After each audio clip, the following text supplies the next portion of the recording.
humming vehicles that'll soon turn into screaming savages in the racing jungle. Like the parade of men and lions in Rome's Colosseum, these modern fighting machines will soon be satisfying the thirst of the grandstand for dust, oil, rubber, metal, and sweat. Now the frantic 50 are held back in pent-up array with no way to anticipate the moment of starting, no head of the green flag until the last moment. Go, go, go! Get your speed up from 40 to 120 miles an hour, bubber to bubber. Fireball Roberts is fishtailing on the second turn. He recovers. These men are master drivers. No speed limit signs on this highway. No one to say, take it easy. No cops to hand out tickets. Just a choice of $74,000 in prize money or disappointment or death. You can't win if you don't pass, and you can't pass if you don't come within a few feet thicknesses of the car ahead. The driver on the highway gives himself 300 feet between cars. Here you're lucky to have 30. Yet you wouldn't be here on this track today if you didn't know road safety better than millions of so-called safe drivers. Speedy Thompson in car 22 takes the lead from his front row starting position. Trouble on the third turn. Carl Burrs in car 14 is spinning out, and so is Cale Yarborough on car 30. The yellow flag is out. Other cars twist around the trouble spot. The end of the trail for Burris, one of the hottest modified drivers in the nation. He's won 5 championships, but he won't bring the cup home to the 5 kids today. Yarborough, the Batman, is okay.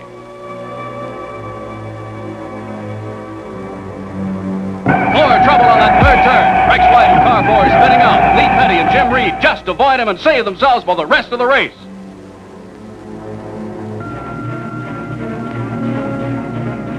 Now, Fireball Roberts takes over the lead in his 59 Pontiac from Speedy Thompson, the 1957 winner, and the 2-track Tigers fight every foot of the mile in 3/8 course. Driving the Southern 500 today for the 10th time in 10 starts, his number 3 car plunges ahead for a lead he said before the race he wasn't interested in.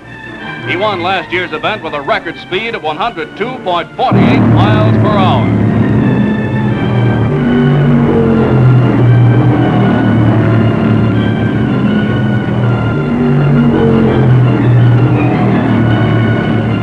Trouble is Fireball's middle name as he's forced into the first of a marathon of unscheduled pit stops. He took first money here at both the 1957 and 1959 Rebel 300 races.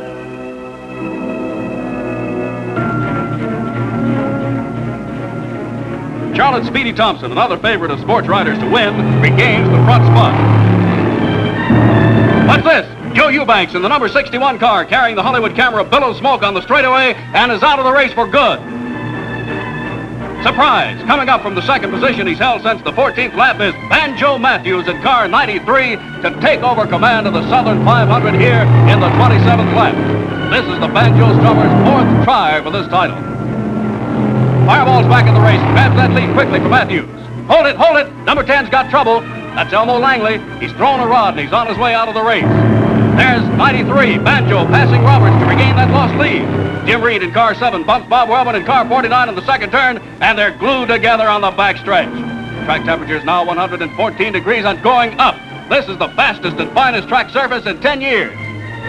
There goes young Jim Reed, here for his 6th try. And now car 6, Cotton Owens, squeezes through for the lead at the 69th lap of the 10th anniversary Southern 500 as Matthews makes a pit stop. But he doesn't have it long. Young Richard Petty in car 43 climbed from behind Buck Baker and Jack Smith to take charge. Look out! Cotton Owens bounces off the first turn rail. There's a shaken man inside that T-Bird. Cotton came in second here 2 years back, and maybe some fast work in the pit will bring him back. It's a battle of temperatures. Engines getting hot, track getting hot, tires getting hot, weather getting hot, drivers getting hot. Who or what is going to go next? Well, the next thing to go appears to be this little boy. Now, taking the lead again is driving Dick Petty. Cotton Owens bites out the front position in a seesaw clash for honors. Now, passing number 6 is Bobby Johns, car 72, a 57 Chevrolet on this 86th lap. We're having as many accidents today as lead changes.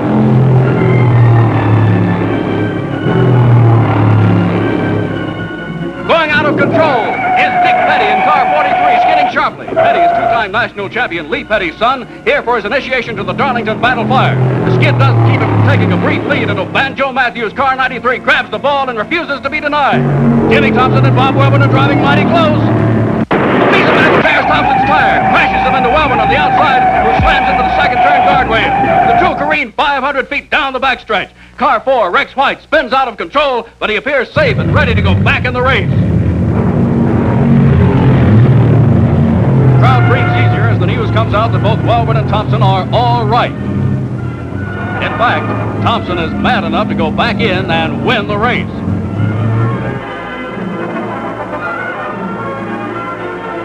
Spectators are stunned by the tragic crash of two leading contenders, old-timer Jimmy Thompson in his 7th stab at the Southern 500 and Bob Wellborn making his 4th try. Car number 49 has no place to go now but the junk heap.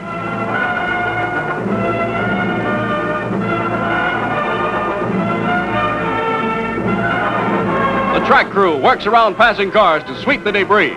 96 feet of guardrail wrinkled under the impact of the two cars going at 120 miles per hour. The green flag flies and the boys go back for more.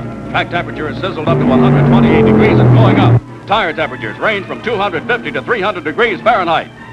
Dick Blackwell in car number 26 is losing control. He's spinning out going into the second turn. Wasn't high enough, trying for too much speed. He's shaken, but he's okay. Dick ran in the old modified circuit for years.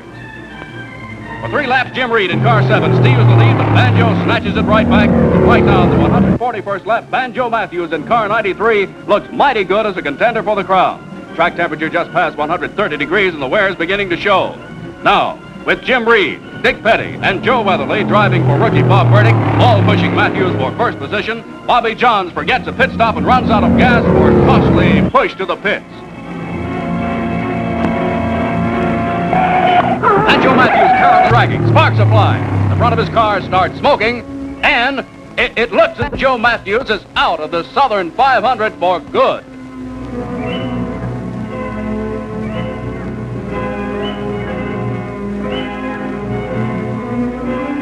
Pit crew takes one look and gives up. So now, at the 178th lap, Banjo Matthews forfeits the lead to Jim Reed, the man with the lucky number 7. The man with the unlucky number 13 runs short of luck. Earl Belmer breaks his wheel and a stream of smoke follows him to the pit. The heat is on. The hole is open on the first turn, and the drivers are treating it gingerly. Larry Frank slams on the brakes to keep from hitting Joe Kaspelich. Now the quiet one, Jim Reed, establishes his lead for an impressive 58 laps. Somehow Reed has stayed out of the trouble spots and is beginning to pay off at this moment. Reed said he preferred racing alone and not with the pack. A good trick if you can do it. They call him short track because of his canny ability to manipulate on the short tracks. He's a Yankee, but a good man just the same. Started racing jalopies back in '47. Right now he's astounding the experts in the crowd by staying away from the pit as if it were a pit viper.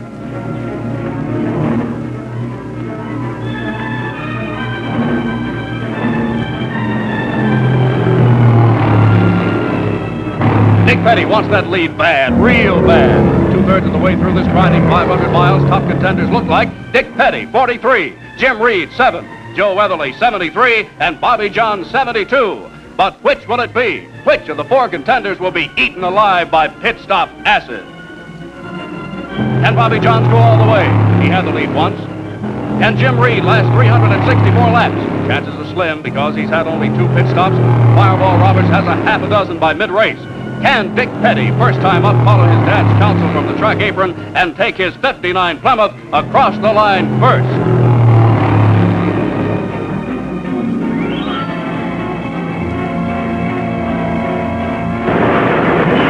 Watch it. Dick Blackwell over on the second turn, skids out of control. Dick is driving car 26, one of Tommy Irwin's Ford. He's okay. That was close. When one car skids, the lives of 6 men stand in the balance. Watch Reed now. Watch his tricks as he clips 3 drivers' wings at one pass.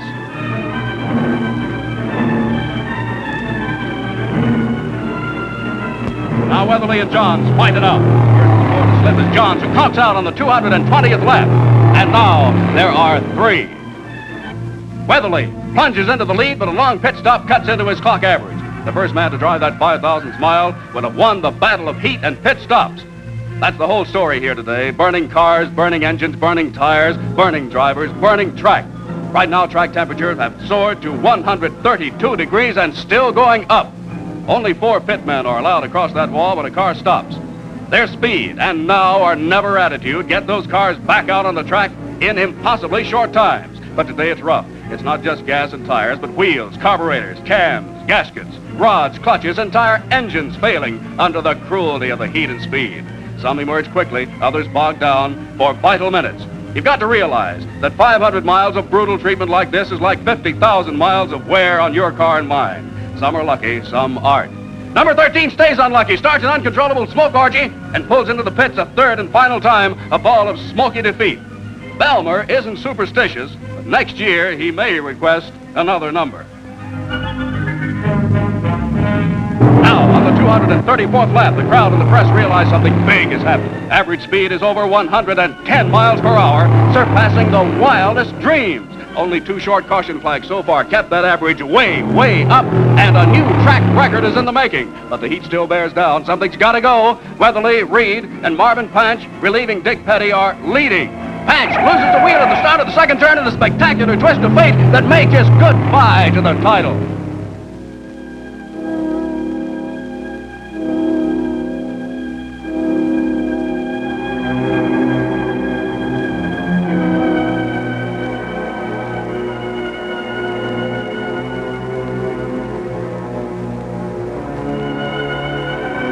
Pit stop takes only 1 minute, 27 seconds, and Dick Petty takes 43 back in.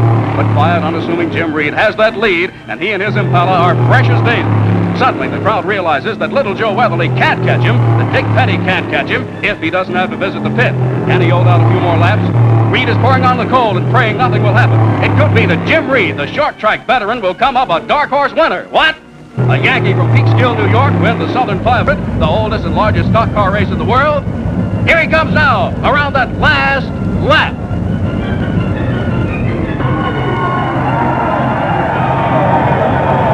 And he does it at a record speed of 111 and 78/100 miles per hour. More than 9 miles an hour faster than last year, and more than 37 miles per hour faster than the first year. Jim Reed becomes the first driver to chalk up the 5,000th mile at Darlington, South Carolina, the man nobody was watching because he wasn't hitting the guardrail and wasn't visiting the pits. He wins because of his quiet, methodical handling on his 6th try.